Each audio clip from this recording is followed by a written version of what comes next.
नमो नमः बच्चों।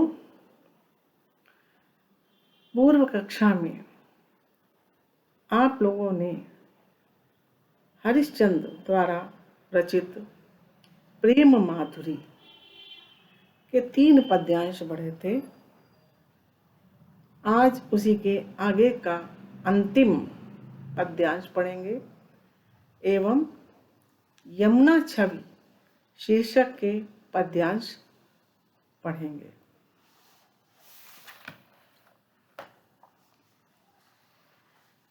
व्यापक ब्रह्म सबई थल पूरन है, हमहु पहचानती हैं। बच्चों, ये अंतिम पद प्रेम माधुरी का है जो पिछले लेक्चर में छूट गया था।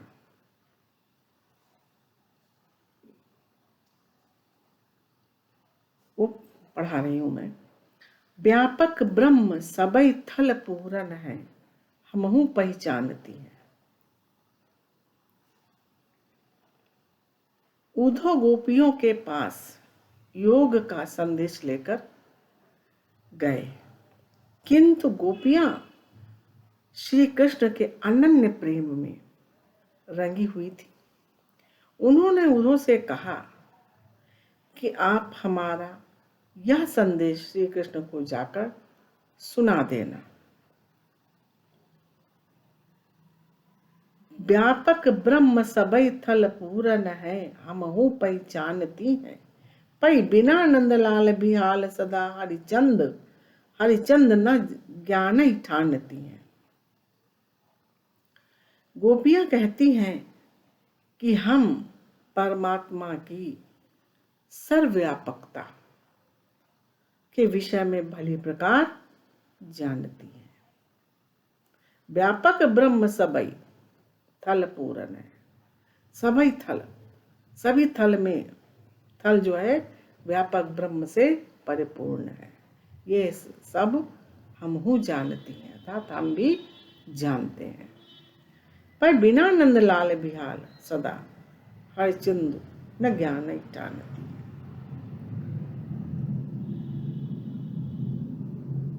किंतु श्री कृष्ण के वियोग में हम सब व्याकुल रहती हैं। हरिचंद कहते हैं, गोपियां कहती हैं कि बिना नंदलाल के हम सभी बेहाल रहते हैं, व्याकुल रहते हैं, और उन्हें छोड़कर हम किसी भी प्रकार की ज्ञान चर्चा हमें अच्छी नहीं लगती। ज्ञान चर्चा में रुचि नहीं रखती हैं, न ज्ञान नहीं ठानती हैं। ठानती हैं, महत्व देती हैं। किसी प्रकार के अन्य प्रकार के ज्ञान के विषय में जानना नहीं चाहते हैं, अर्थात उसको महत्व नहीं देती हैं। तुम उद्धव यह कहियो उनसो हम, और कछु नहीं जानती हैं।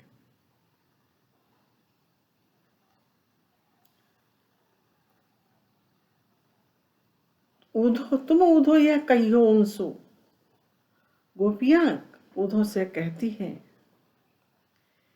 कि हमारा हृदय श्री कृष्ण के अतिरिक्त कहीं भी अनुरक्त नहीं है। हे उद्धव, आप श्री कृष्ण से जाकर ये कह देना कि हम गोपियां और कुछ नहीं जानती हैं। तुम उद्धव यही कहियो उनसो। हे उद्धव, उनसे जाकर के तुम यही कहना कि हम और कुछ नहीं जानते हैं।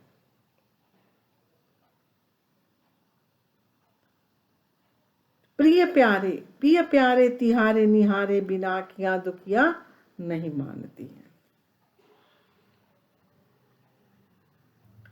गोपियां कहती हैं कि हे उद्धव, श्री कृष्ण जी से कहना कि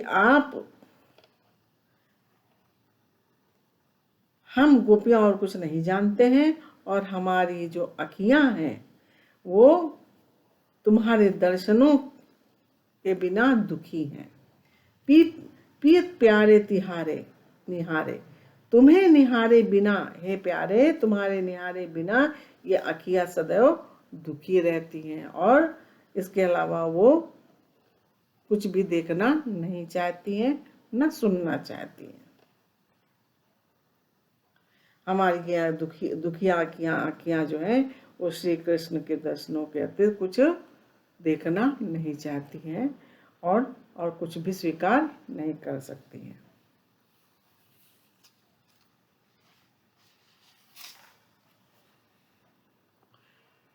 बच्चों, ये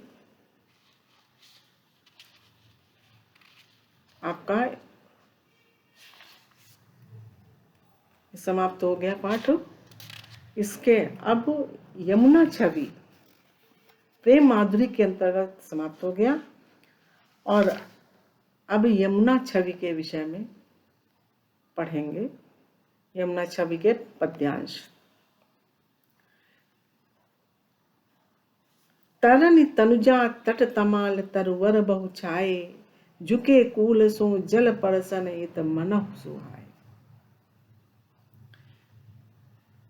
इस पद में यमुना की शोभा का मनोहारी चित्रण किया गया है। ललिता नामक एक गोपी जो है यमुना की छवि का वर्णन करते हुए कहती है,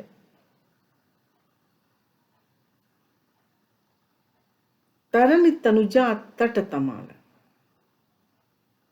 तरन तनुजा यमुना को कहा गया है बच्चों। तरन तनुजा तट तमाल तरवर बहु छाए। यमुना तट पर तमाल के सुंदर वृक्ष किनारे की ओर झुके हुए ऐसे सुशोभित होते हैं, झुके कूल सो जल परसन हित मनहु सुहाए। तरन तनुजा तट तमाल तरवर बहु छाए। तरन तनुजा अर्थात यमुना जी के तट पर तमाल के जो वृक्ष हैं, बहुत सारे वृक्ष ऐसे सुशोभित हो रहे हैं जैसे झुके कूल सो, अर्थात झुके हुए ऐसे सुशोभित होते हैं मानो वे जल का स्पर्श करने के लिए। झुके कूल सो अर्थात किनारे पर ऐसे झुके हुए हैं मानो जल परसन हित, मानो जल को छूने के लिए झुके हुए हैं, जल को वो छूना चाहते हैं।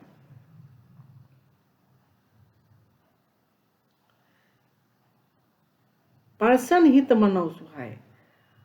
ऐसा लगता है कि जल रूपी दर्पण में झुक झुक कर अपनी शोभा वे देख रहे हैं।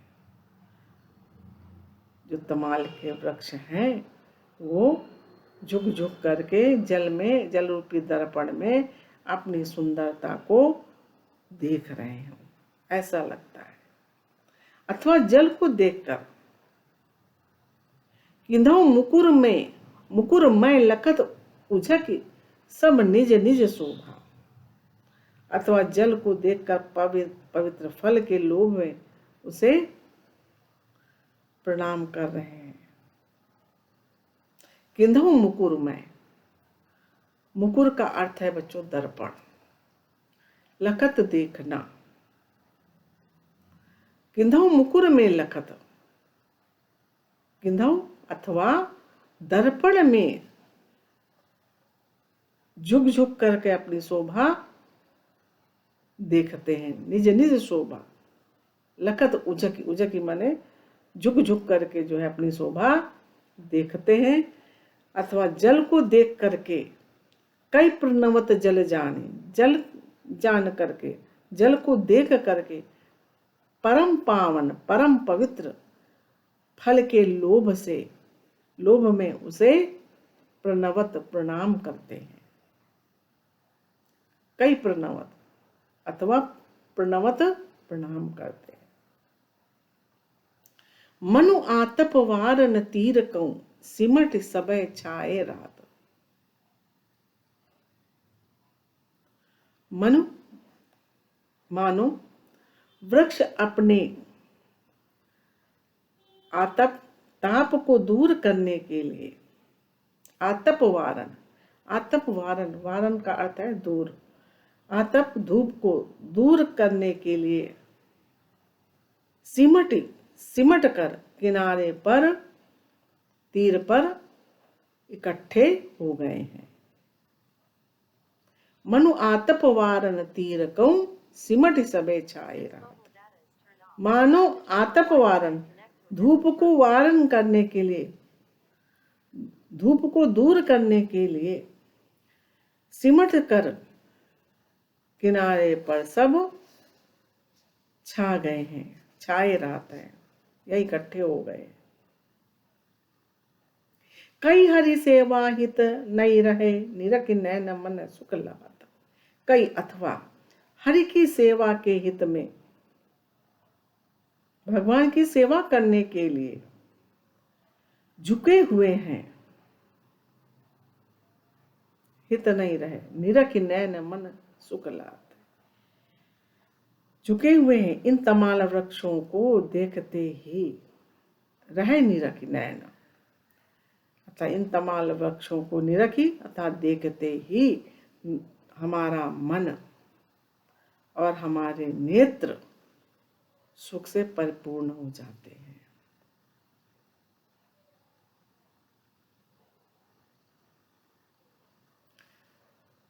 हरिश्चंद्र जी कहते हैं कई हरि सेवा हित, सेवा के हित में लगे हुए इनको देख करके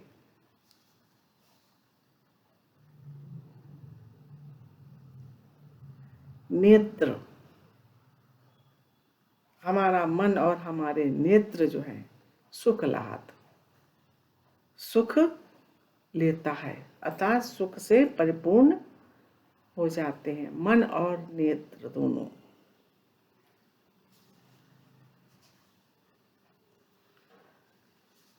दूसरा पद देखिए बच्चों। तीन पई जेई छिन चंद ज्योति राका निसी आवते। जलमय मिली कई नभ अवनी लव तान तनावती। होत मुकुरमय सबय तबय उज्ज्वल इक ओभा।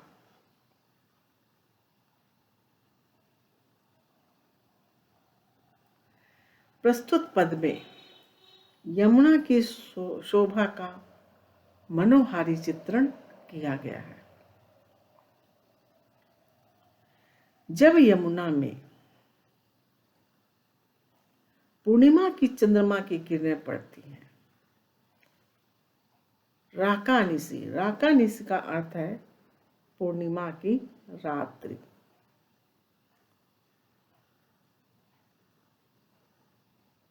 जब यमुना में पूर्णिमा के चंद्रमा की किरणें पड़ती हैं तब ये किरणें जल में मिल करके पृथ्वी से आकाश तक तंबू सा तान देती हैं। तीन पई जय छिन, जय क्षण अर्थात जिस क्षण चंद्रमा की किरणें, चंद ज्योति राका निसी आवती। राका निसी पूर्णिमा की रात्रि में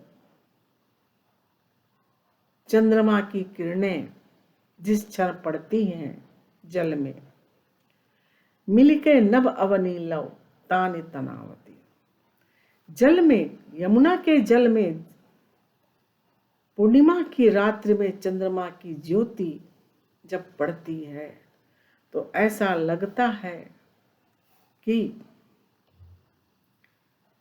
पृथ्वी से आकाश तक अवनिलव, नभ अवनिलव, आकाश से पृथ्वी तक तंबू तन गया है, तंबू तन गया है, तंबू सब तान देती हैं। यमुना में पूर्णिमा की जो चंद्रमा की किरणें जब पड़ती हैं तब ये किरणें जल में मिलकर के जल में मिल गए, जल में मिल करके पृथ्वी से आकाश तक तंबू सा तान देती है।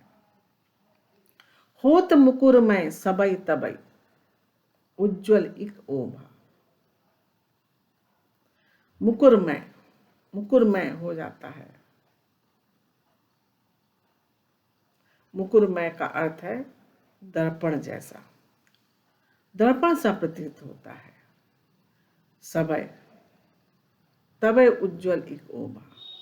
होत मुकुरमय सबई तबई, तब जो है उस समय सब कुछ दर्पण सा प्रतीत लगता है।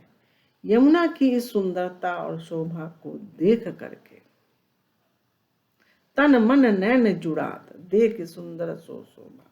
यमुना की इस सुंदरता और शोभा को देख करके तन मन और नेत्र जुड़ाते हैं, अर्थात वो शीतल हो जाते हैं। तन मन और नयन सब परम शीतल हो जाते हैं और आनंद का अनुभव करते हैं। सो को कवि जो कभी कह सके, ताछन यमुना नीर की, मिली अवनि और अंबर रहत, छवि इक सी नभ तीर की।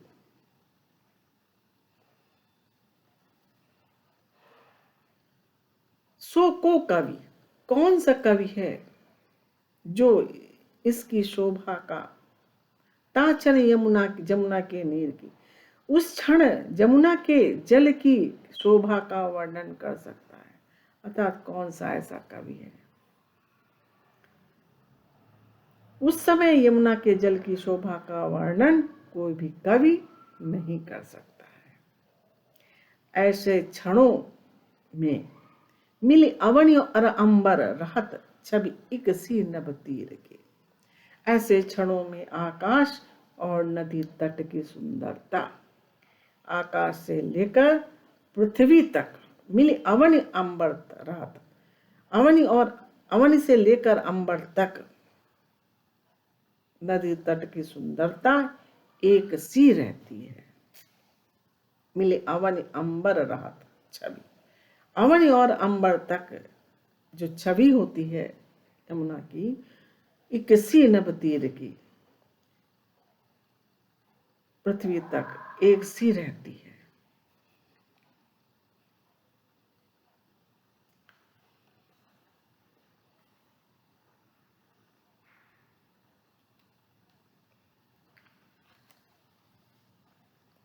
बच्चों अगला पद देखिए।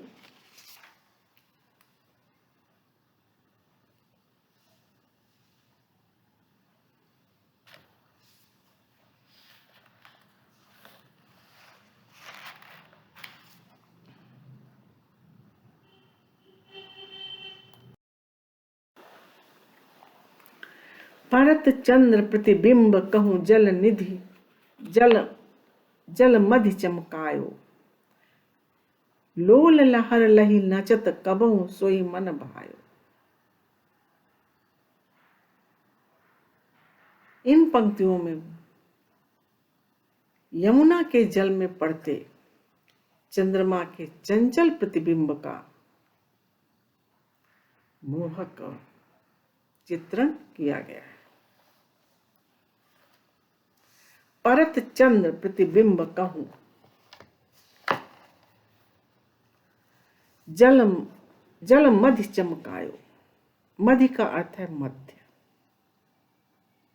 परत पड़ता है। चंद्रमा का प्रतिबिंब, परत चंद्र प्रतिबिंब कहूं, जल मधि चमकायो। जल के मध्य में चंद्रमा का प्रतिबिंब पड़ रहा है। चंद्रमा का प्रतिबिंब यमुना जल के मध्य अथवा मध्य में चमक रहा है। चमकायो चमक रहा है। लोल लहर लही नचत कबहू सोई मन भायो। लोल चंचल, लोल लहर चंचल लहर। जब कभी यमुना के जल में जब कभी यमुना के जल में चंचल लहरें उठती हैं, लोल लहर लोल लहर, चंचल लहर जब यमुना के जल में उठती हैं, तब उन लहरों के साथ मचलता चंद्रमा नृत्य करता सा प्रतीत होता है। लोल लहर लही नचत कबहु सोई मन भायो, वही मन को भाता है। चंचल लहरों को साथ में लेकर चंद्रमा जो है नृत्य करता सा प्रतीत होता है। मनु हरि दर्शन हेत चंद्र जल बसत सुहायो। चंद्रमा की मन को हरने वाली वह छवि ऐसी लगती है मानो जल में निवास करने वाले नारायण अर्थात विष्णु के दर्शन करने के लिए, हरि दर्शन हेतु विष्णु के दर्शन के लिए वो भी जल में उतर आया है। क्योंकि बच्चों विष्णु भगवान जल में निवास करते हैं, अर्थात सागर में रहते हैं। तो उससे ये लगता है चंद्रमा की मन को हरने वाली वो छवि ऐसी प्रतीत होती है मानो जल में निवास करने वाले विष्णु जी के दर्शन के लिए, मनो हरि दर्शन हेतु, मानो हरि के दर्शन हेतु चंद्रमा जो है जल में, यमुना जी के जल में बसने आ गया है, बस रहा है। जल बसत सुहाय, जल में बस करके सुशोभित हो रहा है। कई तरंग कर मुकुर लिए शोभित छवि छायो।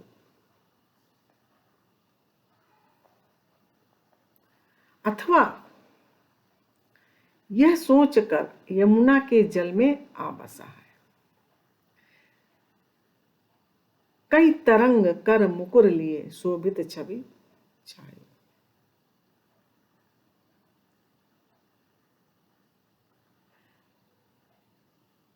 अथवा ये सोचकर यमुना के जल में आ बसा है कि जब भगवान श्री कृष्ण यमुना के किनारे कई रास रमनमय हरि यमुना के किनारे रास रचाने अथवा यमुना में स्नान के लिए आएंगे। कई रास रमनमय हरि मुकुट आभा जल दिख रहा है, तब उसको उनके अनुपम रूप सौंदर्य के दर्शन अत्यंत सरलता से हो जाएंगे। कई तरंग कर मुकुर लिए शोभित छवि, चंद्रमा का वह प्रतिबिंब ऐसा प्रतीत होता है मानो तरंगों ने अपने हाथ में, कर का अर्थ है हाथ, कई तरंग कर मुकुर लिए मानो हाथों में तरंगों ने अपने हाथ में दर्पण ले रखा है। अथवा यमुना किनारे रास क्रीड़ा में रमे भगवान श्री कृष्ण के मुकुट की आभा जो है, मुकुट आभा जल दिख रहा है, मुकुट की आभा जल में दिखती है।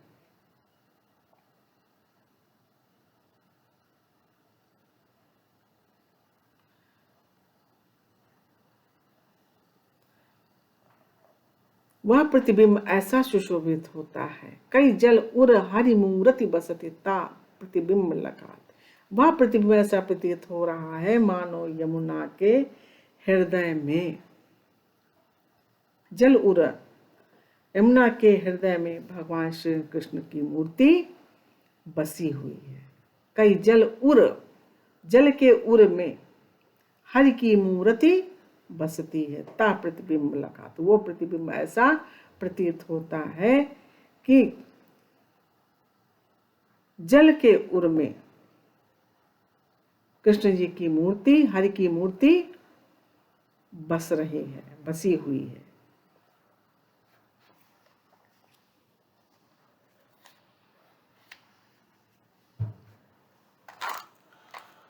बच्चों, आज का लेक्चर हम यहीं पर समाप्त करते हैं। कुछ ना समझ में आया हो तो अगली कक्षा में पूछिएगा। धन्यवाद बच्चों।